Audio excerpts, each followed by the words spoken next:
aniga magacaygu waa Cumar Suleymaan Cali waxaan ka tirsanaan jiray ciidamada cirka waxaana ka gaaray darajada gaashaanle sare marka maanta waxaan meeshan u fadhiyaa inaan ka warbixiyo booqashadii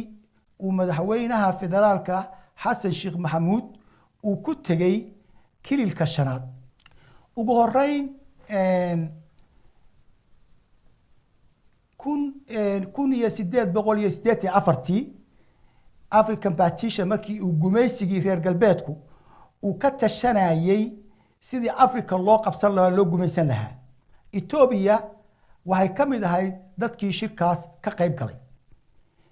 Ethiopia sidii dawladihii Yurub oo kale ayay waxay u heshay share ay gumaysato gobolkan Somali West gobolkan waa gobol gumaysi lagu bixiyay sidii Yurub loo siiyay gumaysiga ugu qabsadeen oo kale ku qabsay weey therefore wuxuu dalkani xaq u leeyahay inuu xoroobo muddadii uu Maxamed Siyaad Barre uu dalka ka talinayay ayaa Cabdiraxmaan Jaan Barre oo wasiirka arrimaha dibadda u soo propose gareeyay arrin ka socotay Ethiopia inuu kililka shanaad ku tago Maxamed Siyaad uu ku qosay wuxuu warkiilka shanaad anigu tago soo ma aha inaan ansixiyay gobolkaas Soomaaliyeed inuu ka mid yahay Ethiopia ka kaciyay waxaas aniga helay uu ka diiday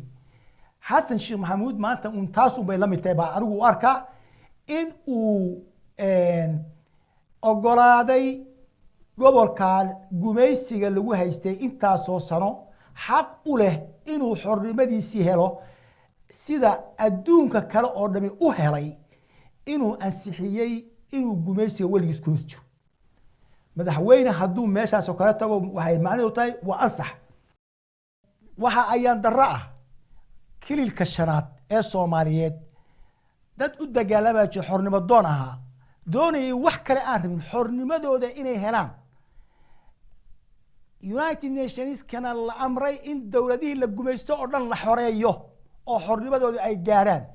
kililkanina uu kamid ah Somali West ay kamid ahayd gobolada la gumaysto ay kamid ahayd sidaasay tahay dad baa u dagaalamay waligeed oo ay naqaanaa maanta waxa la gaaray xabadii ay ku xoreynayeen dalkooda ee cadowgooda Ethiopia ku jeeday in dhabarka ay Soomaali ka togatay nimanka iyaga ah oo ninkii markii xagga uu ka soo caro waalihiis Soomaaliyeed ee islaamka isku hayeen Soomaalida isku hayeen ay u soo cararaana inta la qabto loo geeyo cadowgii ay ka soo carareen waxaasi ayaan darro ah in cadowgii markii loo geeyay uu sii daayay sharaf darrada ku dhacday bay ka mid tahay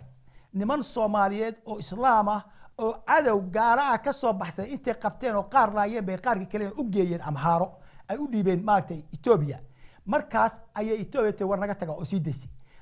waxa ay ka rabaan inuu ninka Soomaaliga noco Ethiopia jeclaado ninkii Soomaaliga wuxuu ka shaqeynaya ninkii Soomaaliga inuu isagu noco Soomaalida uu nacsiyo Ethiopia jeclaysiyo bal aqliga dadka Soomaalida aan eegayna meesha uu taagan yahay insaya dadka dhalinyarada ah ee Soomaaliyeed ee xornimada wadanka u dagaalamayay intaasoo sano u dagaalamayay in maanta uu dadkii Soomaaliyeed saa u galo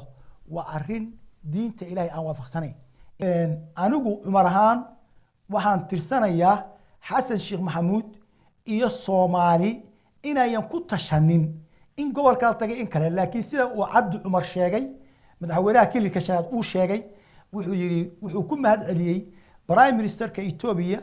Maryam Desalegn inuu ku mahadsan yahay diridda uu Xasan u soo diray inuu noo yimaado marka arintaas waxaan u arkaa waxa weeye in ay tahay arrin aan fiicnayn oo madaxweyne Xasan uu ku talaabsaday isagoo aan ogaanin reaction-ka ka iman kara ummadda Soomaaliyeed ee arintaasi ay khusayso sidaa daraadeed anigu gaf cad oo ummadda laga galay baan u arkaa gaf cad oo ummadda laga galay baan u arkaa arintaas waxaasoo dhami waxay ay tahay dabar jabin la dabar jabinayo midnimadii iyo qarannimadii Soomaaliyeed madaxweynuhu kow ka yahay gobolku waa gobol Soomaaliyeed dad Soomaaliyeed baa leh dad Soomaaliyeed baa degan iyaga ayay ka tolantaa qaraarka iyaga iskale Xasan Sheekh Maxamuud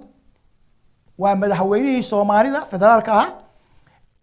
ha ka fiirsado u jajabnaanta xadaafka ah وجتشبية عدو إسلامك هكفير صدو وجتشبنانتا يا ودقودنانتا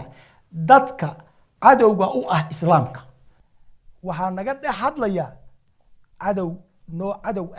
oo loo dhaga furan yahay weeyaan hal laga daayo bahashista laga daayo ummadda ninkii isla dhibaatad u geysan kartaa uma geysan kartid ummaddu